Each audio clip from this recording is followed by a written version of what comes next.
শিক্ষক কেডা? আল্লাহ। আল্লাহকে আল্লামাল কোরআন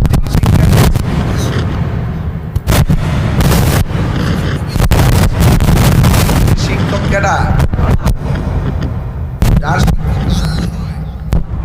আর শিক্ষাটা কেমন হইব মনে করেন? সাধারণ রাসূল বলছেন যে আল্লাহ আমাকে এমন কিছু জানাইছে যেটা অন্য কেউ জানে না। এমন কিছু আল্লাহ দেখার ক্ষমতা দিছে অন্য কেউ দেখে না। এমন কিছু শোনার ক্ষমতা দিছে অন্য কেউ শুনে না। তাহলে নবীজিকে দেখা শোনার ক্ষমতা দিছে কেডা? আল্লাহ কোরআনে কয় ওয়া ইয়াস্তাবিল আহইয়া ওয়ালাল আমওয়াত, যারা মুর্দা যারা জিন্দা তারা এক না। ওয়া ইয়াস্তাবি সমান না, যারা জিন্দা যারা মুর্দা তারা এক না। জিন্দা মানুষ মাহফিল থেকে উঠটা মসজিদে নামাজ পড়বো, মুর্দা মানুষ কবর থেকে উঠটা মসজিদ আইতার তো না। এটা মালিকের ঘোষণা। তাইলে বোঝা গেল দুনিয়ার উপরে তাইকা যত ছড়র ফটর করো, মরে যাওয়ার পরে আর আসার সুযোগ নাই। আবার এটা বলছে ইন্নাল্লাহা ইউসমিউ মান ইয়াশা, আল্লাহ যারে ইচ্ছা করে তারে কবরের কিছু খবর দেখার ক্ষমতা দান করে। তো আমরা যদি আজকে উত্তরগ্রামের সবডেরে লইয়া যদি আমার ভাই শাহজাহান সরোর ভাই লইয়া যদি এখন আর যাই গুরুস্থানে যাই, যাইয়া যদি মনে মনে চিন্তা করি যে আজকে কবরে কেডা কেমন আছে একটু দেখতাম চাই, দেখবেন নি? কবর যে কান্তাছে চিল্লাইতেছে আওয়াজ শুনবেন নি? তাইলে বোঝা গেল কবর আওয়াজ শোনার ক্ষমতা সবার নাই। দুইটা জাতি কবর আযাব শুনতো না। গায়রা সাকালাইন, হাদিস শরীফের ভাষা হলো গায়রা সাকালাইন। এই সাকালাইন যত জায়গাতে আসবে দুইটা জাতিকে বোঝায়, একটা হলো জিন আর একটা হলো মানুষ। কারণ ওয়ামা খালাকতুল জিন্না ওয়াল ইনসা ইল্লা লিয়াবুদুন, সৃষ্টি করেছেন তার ইবাদতের জন্য। তাহলে জিনের হিসাব হবে, মানুষের হিসাব হবে। জিন কিন্তু সবাই বালা না, কিছু জিন আছে সারাল, কথা শুনে না, ডাহাইত। আবার কিছু জিন আছে তারা মুমিন দেখলে সালাম দেয়, সুবহানাল্লাহ। হক্কানি আল্লাহর ওলিদের কাছে আয়েশা মুরিদ হয়। কি সত্য বলতেছি না মিথ্যা বলতেছি? আয়েশা মুরিদ হয়। নামাজ যখন মসজিদে ওলি আল্লাহরা পড়ে, ওই হক্কানি জিনগুলো আয়েশার পিছনে লাইন ধরে নামাজ পড়ে। সুবহানাল্লাহ কইতেন না? এই বিশ্বাস আপনাদের আসেনি? এই দুইটা জাতির হিসাব ওই হাসরের মাঠে। মানুষের মধ্যে যেমন সুর বাটফার আছে, জিনের মধ্যে আছে। মানুষের মধ্যে যেমন ওলি আল্লাহ আছে, মুমিন আছে, জিনের মধ্যে আছে। তো এই জন্য মানুষের মধ্যে মানুষ সৃষ্টির সেরা। আবার মানুষের চাইতে এমন কিছু মানুষ যারা পশুর চাইতে আরো নিকৃষ্ট। তাইলে বোঝা গেল শুধু মুসলমানের ঘরে জন্মগ্রহণ করলেই আপনার কষ্ট নেই। আমি কথা বলতেছি মানুষটা আসার জন্য। খারাপ লাগতেছে কথাগুলো? আমার একটু পিঠে ব্যথা প্রচুর, এই জন্য আমি ডান বাম তাকাইতে পারতেছি না, হাতটা লড়াইতে কষ্ট হইতেছে। গতকাল থেকে আমার এই প্রবলেমটা হয়েছে। আমি খুব পেনে একটা পিঠে বালিশ দিলে ভালো হয়, আমি পারতেছি না। আমি শ্বাস টান দিলে আমার পিঠে ব্যথা করে। ডাক্তার ফুললি বলছে যেন না আসি, শুধু আপনাদের এলাকাতে আসার সুযোগ হয় না। তারপরে ভাবলাম যে যদি কথা তো বলতে পারতেছি, ফিজিক্যালি অসুবিধা, কিন্তু কথা শুনলে কিন্তু বোঝা যায় না যে আমি কষ্টে আছি। আমার এতগুলো ওষুধ দিয়ে দিছে, গাড়িতে বসে 2 বার খাইলে যে ওষুধ, তারপরও নি ব্যথাটা কমে। এটা ভারী আলগে দিয়েছিলাম, দেওয়ার পরে পিছনে টানা মারছে, একটু প্রবলেমে আছে। যাই হোক, আমার কথা বুঝতে অসুবিধা হইতেছে। আর কথা বলার উদ্দেশ্য যে বাড়ি ঘরে মানুষ শুনুক যে আমি আইসা মাইকটা ধরছি। আর কথাগুলো যেগুলো বলতেছি না, এগুলো সুর দিয়া বললে এগুলো 1 ঘন্টা লাগলো। আমি তো টাইম না কইলে দিয়েছি, আমি তো কিপটা না যে কিছু কথা জমা রেখে যাবো গা, কথা ঠিক আছে নিও। তো যাই হোক, আমি বলছিলাম মানুষ সৃষ্টির সেরা, আবার মানুষ পশুর চাইতে আরো নিকৃষ্ট। সৃষ্টির সেরা কারা? যারা আশেকে রাসূল। কথা কথা গেলে সৃষ্টির সেরা কারা? যারা আশেকে রাসূল। সৃষ্টির মধ্যে সবচেয়ে নিকৃষ্ট কারা? যারা দুশমনের রাসূল। এক কথা কোন ঠিক না বেঠে?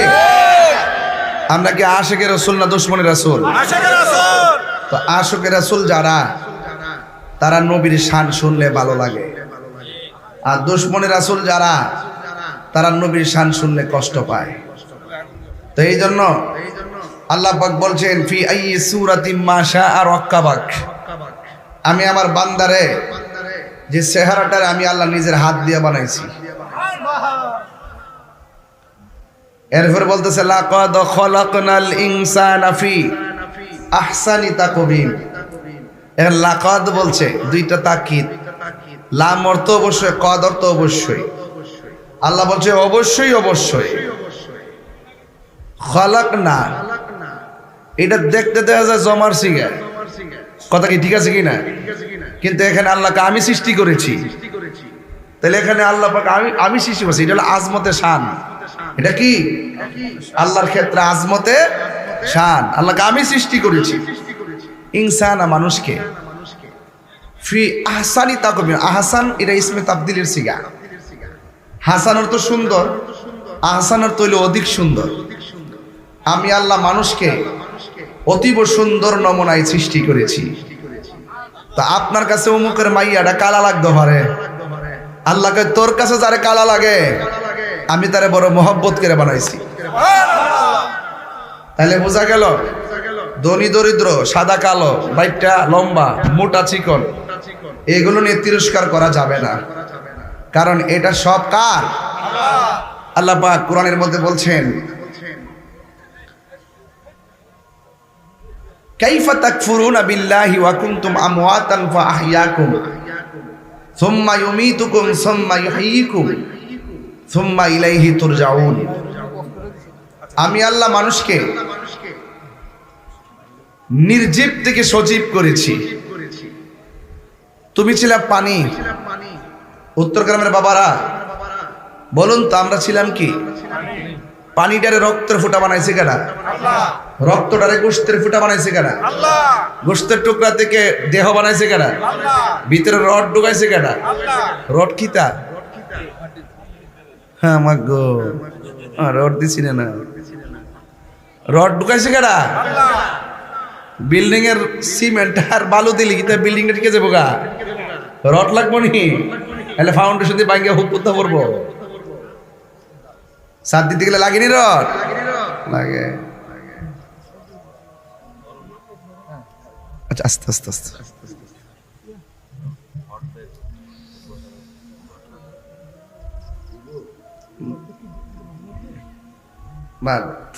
এটা এখন রেখে দেন, লড়লে আবার নিচে নামবো, উপরে উঠবো। আল্লাহ যে সুস্থতা দাম কত দেখছেন নি? ওয়াশ করে ঠেললা নাই না, আর এখন ঘাটটা লাগাইতে পারতেছি না। আল্লাহ যেন সুস্থ করে, আমিন কন। এটা হঠাৎ করেছে গতকাল। যাই হোক, কথা বলতেছি তো আমি বলছিলাম কি, খুব মনোযোগ দিয়েন। আমি বলছিলাম ওই কথাটাই যে আল্লাহ পাক ভিতরে কিট হয়েছে। গতকাল গেছিলাম বাড়ি অঞ্চল, পরশুদিন। গতকাল ওয়াজ করি নাই, ব্যথা খুব বেশি ছিল। বাড়ি অঞ্চল যাওয়ার পর আমার যখন স্পিড বোর্ড রিসিভ করছে, সবাই হাঁটতেছে আর কি। দেখলাম সবার সবের হাত এমনে যা এমনে যা, এমনে কিন্তু হাঁটে না কেউ, এমনে যা এমনে যা, মানে কি অটোমেটিক সৃষ্টি করছে, কি সুন্দর লড়তাছে আর কি ফিনিশিংটা দিছে এই জায়গাটার ভিতরে। আর ওখান আমি আজকে হাঁটা লাগতে পারতেছি না, আমাদের আটকাই দিয়েছে, আমাদের লড়তাছি যে পারতাছি না কিন্তু। তো আল্লাহ পাক পথ এই যে হাঁটু কেটে বুঝতেছি, এই যে এখানে কি ফিনিশিং দিছে। ইচ্ছা করলে কি হাঁটু থেকে নিচ পর্যন্ত জায়গাটা ভাঙতে পারবেন? বাংলে ব্যাঙ্গে যে বোগা। তো আল্লাহ বান্দারে কি সুটাম দেহ করে বানাইছে। আল্লাহ কয় তুই ছিলি নির্জীব, আমি তোরে সজীব করছি। কেন করছি? একমাত্র আমি আল্লাহর গোলামি করার জন্য। আমি যে তোমার বানাইছি, তুমি কাম করো, নামাজ পড়ো, গোরাগরি করো। ফাইজা কুদিয়াতি সালা ফান্তাসিরু ফিল আরদি, তুমি জমিনে ঘুরো, অসুবিধা নাই। নামাজটা শুধু 5 ওয়াক্ত পড়বা, হাজিরাটা দিয়া শুধু এটা কইবে আল্লাহ তুমি আমার রব। আমি তোর বানাইছি, শুধু একটা বার এই 5টা বার দিছি, 24টা ঘন্টার ভিতরে সব মিলে 1 ঘন্টা লাগে না 5 ওয়াক্ত নামাজ পড়তে। এটা শুধু একটা হাজিরা দিছি, এরপরও বান্দা শুকরিয়া আদায় করে না। এমুকে রাস্তা করে দিলে এমুক সাহেব রাস্তাটা করে দিছে, আর বেটা রাস্তার মালিক রে যে বানাইছে এর প্রশংসাটা করতে পারে না। আল্লাহকে এই প্রশংসাটা করবার লাগে আমি 5 ওয়াক্ত নামাজটা দিছি, তোমরা শুধু হাজিরাটা দিবা, আমার সিন না দিও, আবার না সিন না দিও না। আঙ্গু তো শুধু বহুত নামাজ পড়ে, আবার মানুষের হক কমাই রাখা। কথা কি সঠিক হইতেছি? হক মাই রাখা আমি না আসিনি। এই জন্য আমার যুবক ভাইরা, আমরা একমাত্র আল্লাহকে সন্তুষ্টি করার জন্য আমরা কর্ম করবো ইনশাআল্লাহ। তো আল্লাহ পাক আমরা বানাইছে, আমরা ওই রবরে ডাকবো। রবে বলতেছে বান্দারে তোর মুখের ভিতরে একটা জিহ্বা দিয়ে দিছি, এই জিহ্বার মধ্যে তেঁতুল লাগাইলে টক লাগে, চিনি দিলে মিষ্টি লাগে। হ্যাঁ একটু আচ্ছা, এটা ড্রোন। এক ওয়াজে গেছিলাম, এই ড্রোন দেখে একবার বেড়া লাড়িতে বাড়ি মারতে নিচ্ছি পরে মাথা আমি এটা ড্রোন তো না, আমি মনে হচ্ছে সংগ্রামের হুইসেলটা বুঝিয়ে পড়ছে, ঝামেলাও আছে। এই জন্য মুরব্বীরা সতর্ক করছি, কারণ মুরব্বী আব্বারা লাড়িতে বাইরে হুদাই বাঘ বেড়েছে। কথা কন ঠিক না বেড়ে? হ্যাঁ, দেশটা এমনি পাইছি না, দেশটা বহুত রক্তের বিনিময়ে পাইছি। কথা কন ঠিক না বেঠে? আল্লাহ বোঝার তৌফিক দান করুক, আমিন কন। গভীর মনোযোগ, আমি নীরবে কথাগুলো বলে দিয়ে যাই। কেউ ডানে বামে তাকাবেন না, শুধু বলে দিয়ে যাই। আল্লাহ বলে বান্দারে আমি তোরে বানাইলাম, আমি তোরে এমন সুন্দর করে বানাইছি, বানাইতে যাইয়া তোর চেহারাটারে আমার নিজের হাত দিয়া বানাইছি। খালাকতু বিয়াদাইয়া, আমি আল্লাহ তোরে আমার হাত দিয়া বানাইছি রে বান্দা। বানাইতে যাইয়া এখানে যেই জায়গা বানাইছে, এই জায়গার ভিতরে সুন্দর একটা নাক আছে, গ্রান নেই। এই জায়গার ভিতরে আবার সুন্দর একটা জবান আছে, আমরা কথা বলি। আপনারা জবান খুলি বলুন, এই জবান দিয়ে আল্লাহরে ডাকার ক্ষমতা দিছে কে? হে আমার ভাইয়েরা, আমার উত্তর গ্রামের বন্ধুরা, কি ভাষায় ওয়াজ করব? ওই মাটির ঘরে সারা জীবন পরে থাকবেন, ওই মাটির ঘর দিকে কেউ আসার কোনো সুযোগ নাই রে। ঘরের টিনের ঘরের চাল যদি একটু ছিদ্র হয়ে যায়, মালিকের ছিদ্রটা বন্ধ করে যেন পানি না পড়ে। আর আপনার আমার আব্বার কবর ভিতরে বৃষ্টির পানি এমন ভাবে ঢুকতেছে, একটা দিন খবর নিলাম না যে পানিতে ভরপুর হয়ে গেছে। কবরে দেওয়ার পর 3 দিন পরে নাকটা পচে যায়, 6 দিন পরে হাতের নখগুলো উঠে যায়, 9 দিন পরে মাথার চুলগুলো খুলে পড়ে যায়, 17 দিন পরে পেটটা ফেটে যায়। একের পর এক যাইতে যাইতে আপনার দেহের গোশতগুলো হাড্ডি থেকে আলাদা হয়ে যায়। 60 বছর পরে দেখবেন কবরের ভিতরে আপনার হাড্ডিও নাই, গোশতও নাই। আপনারা জবান খুলে বলেন, এত সুন্দর মায়ার দেহটা মিশাইয়া দিছে কে? আবার খবর নিয়ে দেখেন বাবা শাহজালাল 700 বছর হয়ে গেল, মানুষের গোশত মাটি পোকা খেয়ে ফেলে, আবার মানুষের গায়ের ভিতরে মাটিও টাচ করে না। 100 বছর না 500 বছর না, যেমন দেখো এমনই কবরে পাওয়া যায়। এমন ইতিহাস বিশ্বের জমিনে আছে না নাই?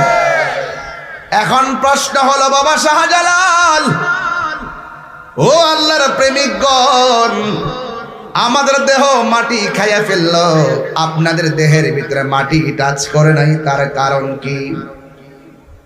কারণ একটাই হলো, কারণ মানুষের ভিতরে একটা জায়গা আছে, ওই জায়গাটার নাম হলো কাল্ব। নাম কি? আরো জোরে কন। শরীরটারে ভালো রাখার খাবার আছে, আর কলব দ্বারা ভালো রাখার খাবার আছে।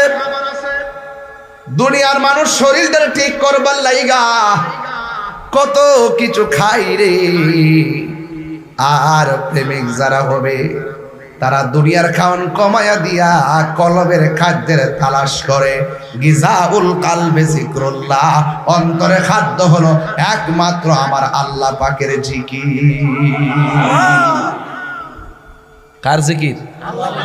আল্লাহ আল্লাহ আল্লাহ क्या मुबारक नाम है। अल्लाह अल्लाह आशिकों का काम है। मौत का सिन कुल्लु नासिन शारिबुन कब्र बैतिन कुल्लु नासिन दाखिलुन। सब মানুষ মৃত্যুর স্বাদ গ্রহণ করতে হবে গো। সব মানুষ একটা ঘরে ঢুকতে হবে। এই মুহূর্তে যদি যুবক তোমাকে ডাক দিয়া বলে, যুবক রে, উত্তর গ্রামের গোরস্থানে আজকে রাত্র 2টার সময় যাইবা। 2টার সময় যাইয়া ওই কবরে যাইয়া একটা ভাঙ্গা কবর রাত্রে ঘুমাইবা। যুবক বলবে, তাহিরে হুজুর, ওই 2টার সময় যাইয়া ভাঙ্গা কবরে শুইব। এই কবরটা যদি আমার আব্বারও হয় আমি পারবো না, আমার ডর করে। অথচ যে এই গোরস্থানে রাতের বেলা 2টার সময় যাইতে পারেন না, ওই কবরের ভিতরে একদিন সারা জন্ম আপনাকে পড়ে থাকতে হবে। আল্লাহর রাই তৈলে ডরাই, রাত পোহাইলে ডর ভয় সকলি ভুইলা যায়। দিন রাইতে তোমার বান্দা কলবে যেন পাই। দিন রাইতে তোমার বান্দা কলবে যেন পাই। আল্লাহ রাই তৈলে ডরাই, রাইতে পোহাইলে ডর বয়স কলি ভুইলা যায়। আল্লাহ আমি সৃষ্টি, তুমি স্রষ্টা, আমার কিবা সাধ্য। যখন তখন উইরা যাইতে উত্তর গ্রামবাসী বাধ্য। আল্লাহ আমি সৃষ্টি, তুমি স্রষ্টা, আমার কিবা সাধ্য।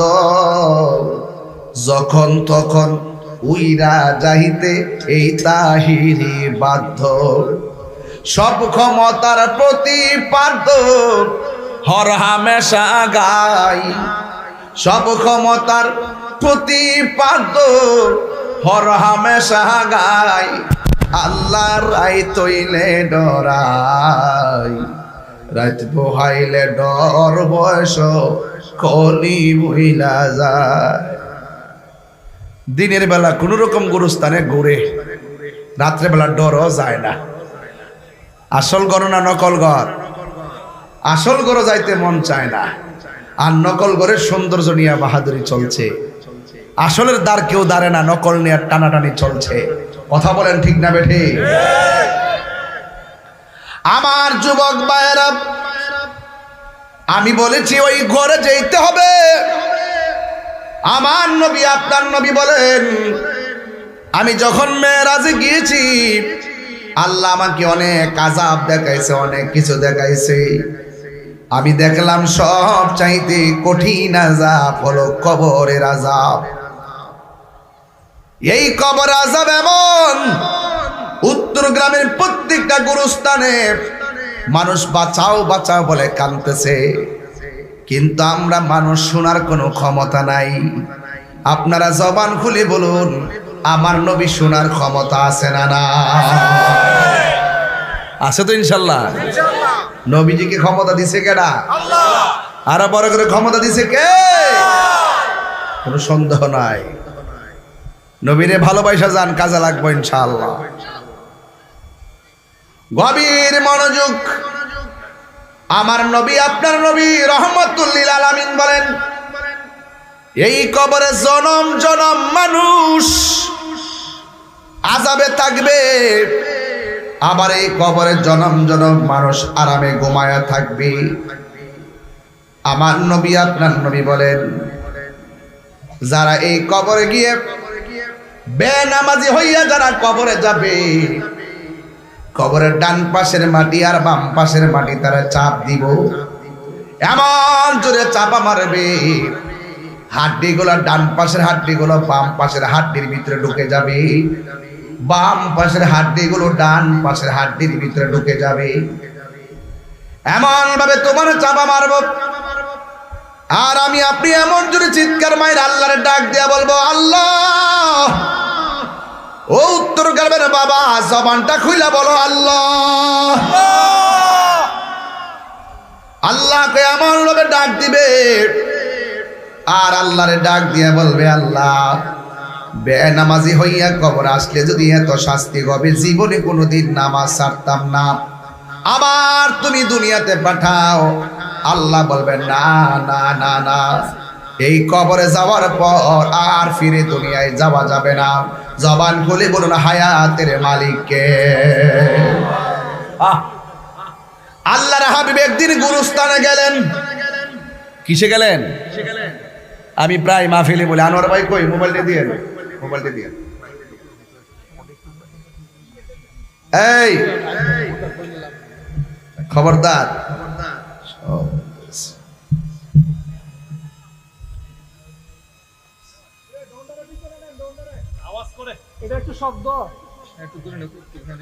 আমার যুবক ভাইরা, ও আমার উত্তর গ্রামের আম্মা, পুরুষের কাপড় হলো 3টা, মা বোনদের কাপড় হলো, আর কথা কন না, জোরে কন না, 5টা। আহা, এই কাপড়ের মধ্যে কোনো পকেট আসেনি? কথা কন না, পকেট আছে? গুরুস্থানের একটু মাটি বাইনা করে রাখে রে, এক্ষুনি তোর আসতে পারে চলে যাওয়ার ডাক।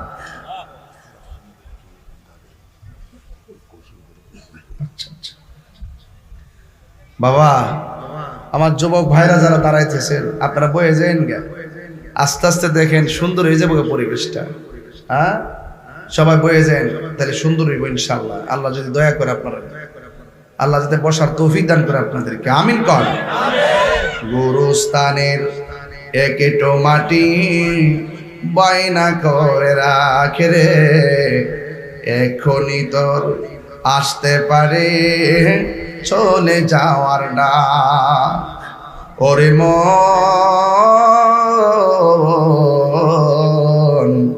গুরুস্থানের একটু মাটি বাইনা করে রাই, কাঁদিস না মন শিশুর মতো, এমনই তো হয়।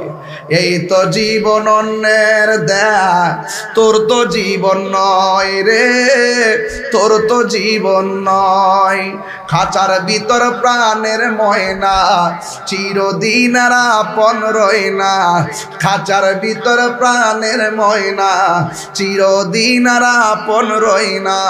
হঠাৎ করে পালিয়ে যাবে একটু পেলে ফাঁকে রে, গুরুস্থানের একটু মাটি বায়না করে রাখে রে, এখনই তোর আসতে পারে চলে যাওয়ার ডাক। দুনিয়ার মানুষ জায়গার বায়না করে, অ্যাডভান্স করে, স্ট্যাম্প করে, দলিল করে, কথা কোন ঠিক কিনা?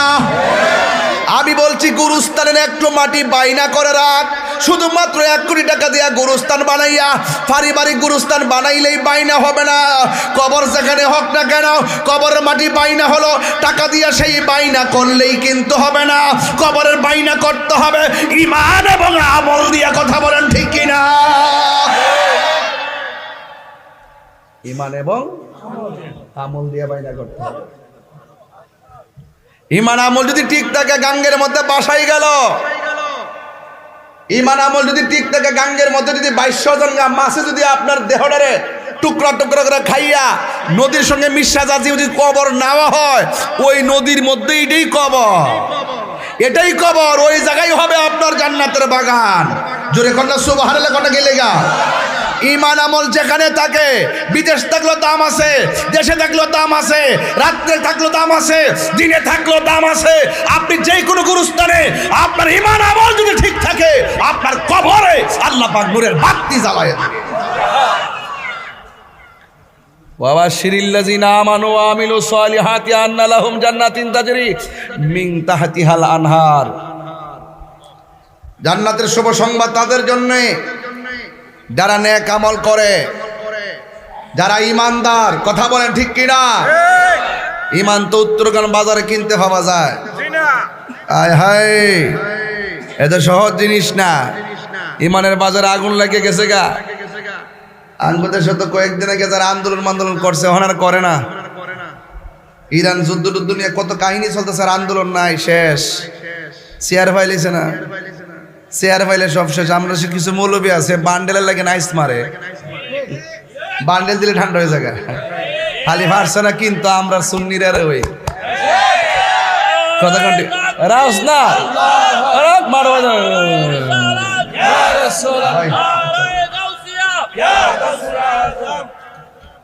আল্লাহু আকবার কোন। আপনাকে আমার প্রতি রাগ করতেছেন নাকি? আমি তো হক কথা বাজান কই। আজকে ফেসবুকে ঢুকতে না, সবাইকে তেল গেল পুরাইয়া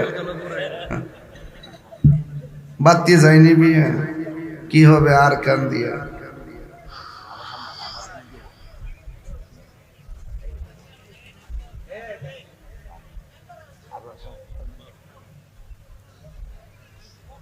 শুধুমাত্র মোটরসাইকেলের লাইন, বাইকের লাইন ধরছে, বাসের লাইন ধরছে, ট্রাকের লাইন ধরছে।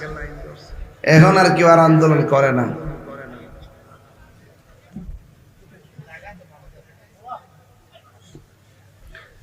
ক্রাইসিস থাকতেই পারে, ক্রাইসিস সমাধানও হবে।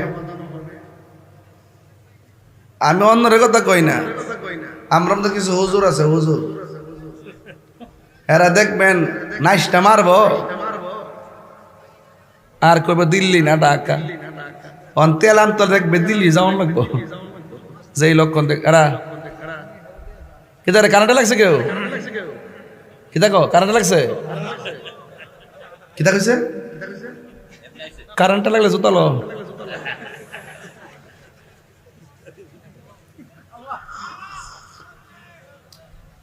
কিতা কস রে? জয় মোমবাতি না? হ্যাঁ রে বলা হয়। মোমবাতি আসিনি এলাকা জ্বালাই দিয়েছি ইনশাল্লাহ। এটা সুন্নিদের জাতীয় প্রতীক। কথা কন ঠিক না বেঠে? সাথে করছিলাম চালাকি করে লয়ে গেছিল। কোন অসুবিধা নাই। আমার ফুলাফান্ডি কই? এই ফুলাফান্ডি জাগলে বাংলাদেশ জেগে যায়। কথা বলেন ঠিক কিনা বলো? আচ্ছা আমি সিলেক্ট অসুস্থ, একটু হিসাব মিলাই কথা কইতাছি কোন সময় কোন ঘটনা ঘটে। কই জানি গেছিলাম বাবা? ওয়াশটা লই না কই গেছিলাম?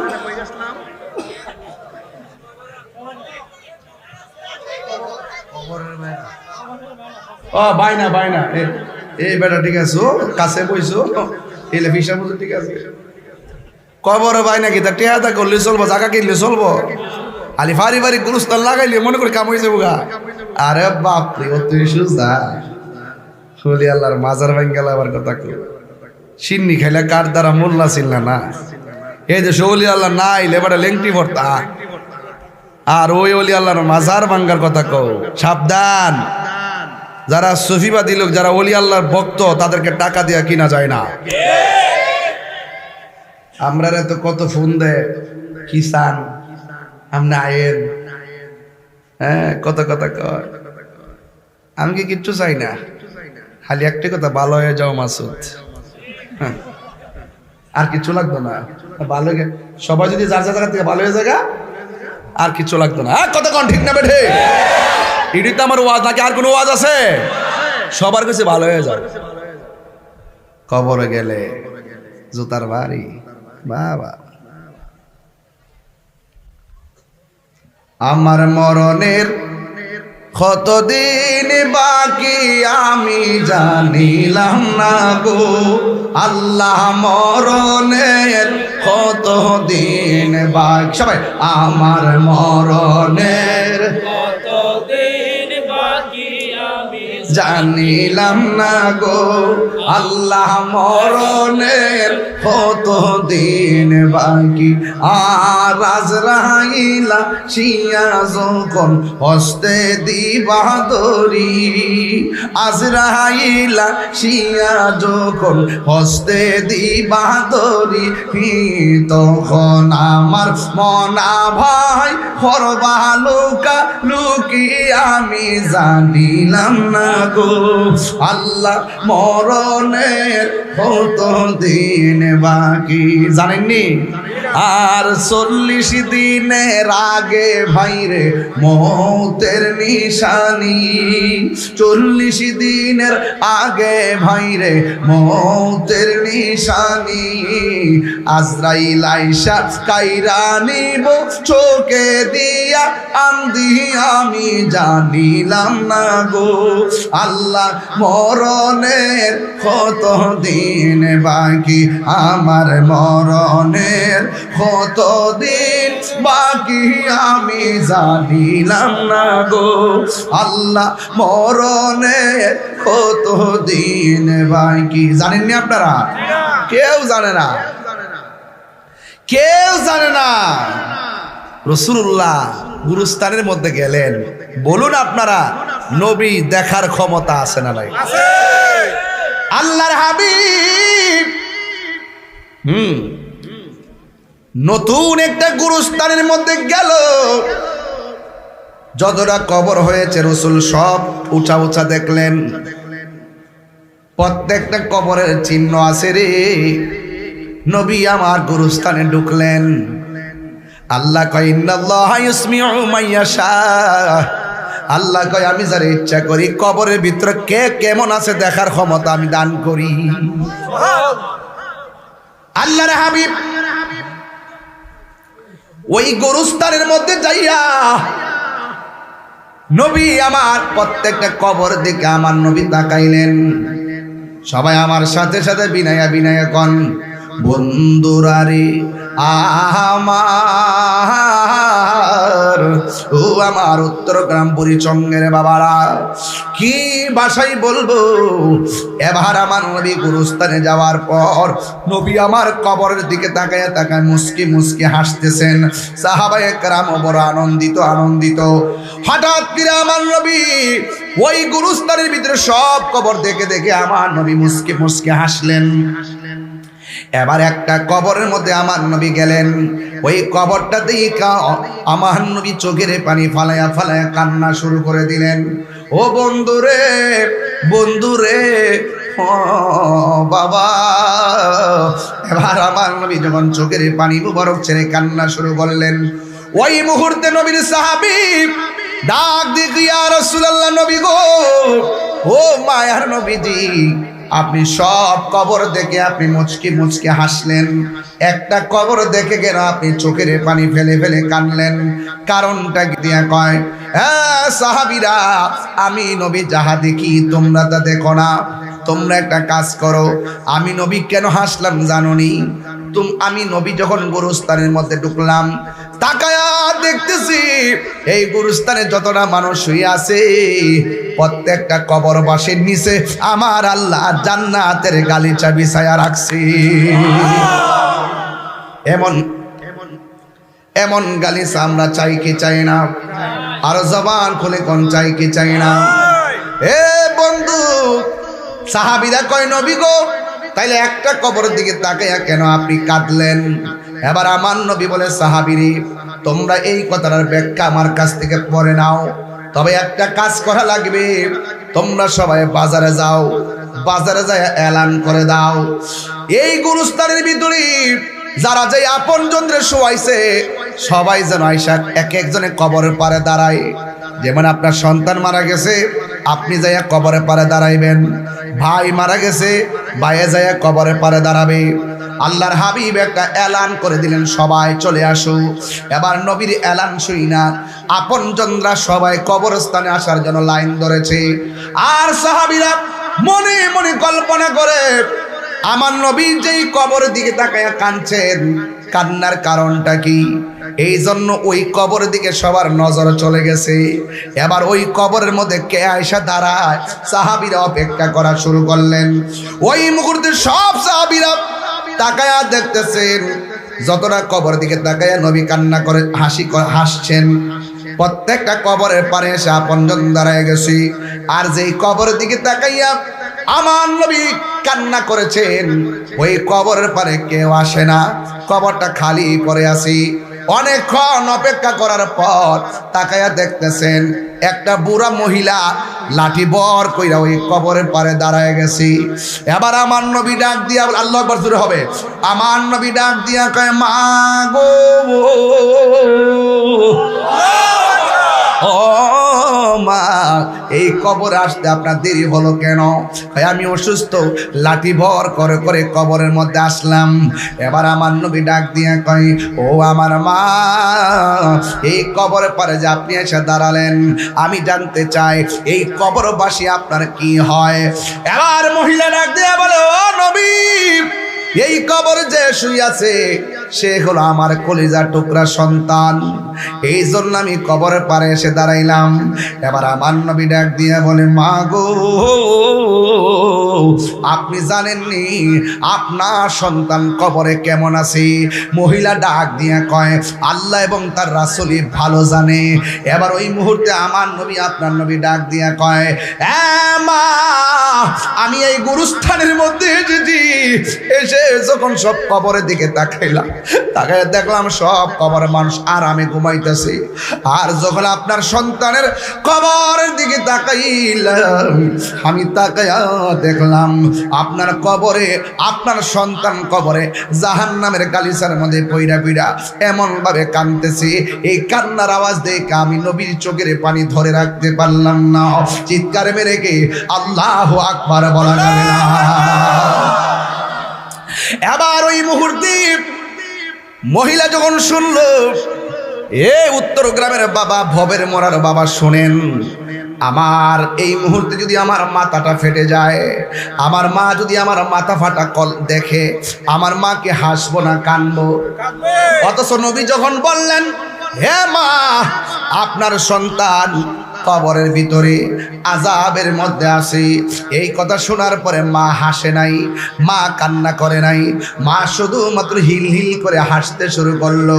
এবার আমার নবী ডাক দিয়া কয়, মা গো, পৃথিবীর সব মা সন্তানের ব্যথায় ব্যথিত হয়, আপনাকে আমি বললাম আপনার সন্তান কবরের ভিতরে বড় কষ্ট আছে, আপনি দিগো কাঁদলেন না, না কান্নাকাটি কইরা আপনি কেন হাসি দিলেন? এবার মা ডাক দিয়া কয়, নবী গো, ও মায়ের নবী, আমি কেন হাসছি জানেননি? কয় কেন? কয় আমি কেন হাসছি জানেননি? কয় কেন? আমার জাদুমণি যখন আমার পেটের ভিতরে ছিল, আমার কাছে বড় শান্তি লাগছিল। পুলা আমার লাথি মারতো, কিন্তু আমি অনেক ব্যথা পাইতাম।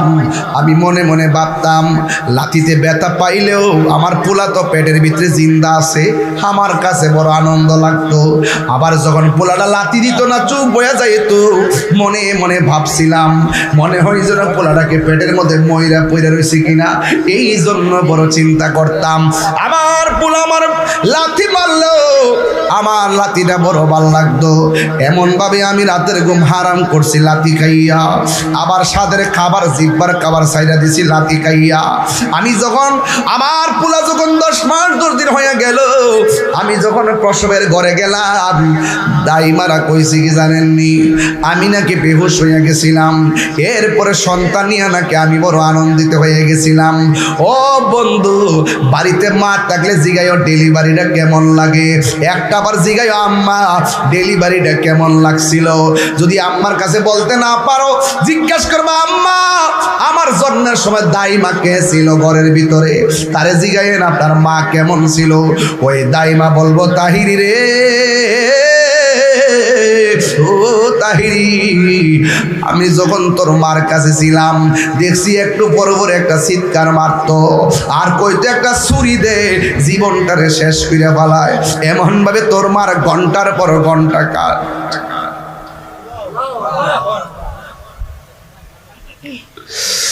মায়ের একদার দুধের দাম কাটিয়া গায়ের চাম, বাপস বানাইল ঋণ সুদ হবে না।